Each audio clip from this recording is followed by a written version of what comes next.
ఈ న్యూమరికల్ కనుక మనం అబ్జర్వ్ చేసినట్లయితే ఏ వీల్ ఆఫ్ రేడియస్ 1 మీటర్ అన్నాడు. ఇక్కడ రేడియస్ ఎంత అంటారంటే 1 మీటర్. ఇక్కడ డయామీటర్ ఎంత అవుతుంది? 1 మీటర్ ప్లస్ 1 మీటర్ 2 మీటర్ అయిపోతుంది మనకి. ఓకేనా? So rolls forward half a revolution on a horizontal ground. Half revolution చేసిందంట. మొత్తం ఎంత మనకి 2π కదా. హాఫ్ రెవల్యూషన్ అంటే π. అంటే మనకి ఇక్కడి నుంచి ఇక్కడికి మనకి ఏమవుతుంది? πr అనేది రేడియస్ r అని తీసుకుంటే πr అనేది మన డిస్టెన్స్ అవుతుంది.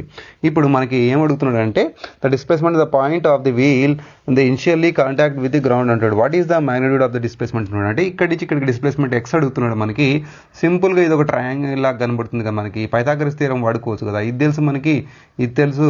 మరి ఈ వాల్యూ తీసుకోవడం పెద్ద కష్టమేం కాదు. మన పైథాగరస్ థియరం వాడుకొని x² = ఆపోజిట్ ఏముంది 2 కదా. 1 మీటర్ 2 మనకి ఇక్కడ కింద బేస్లో ఏముంది πr² ఉంది. r అంటే 1 వాల్యూవే కదా, అంతే కదా, 1 మీటరే కదా. సో 1 మీటర్ కాబట్టి మళ్ళీ ఇక్కడ r వాల్యూ ఇక్కడ పెట్టేసుకుందామండి. 2² అనేది 4 అయిపోతుంది. r వాల్యూ 1 కాబట్టి π² అయిపోతుంది.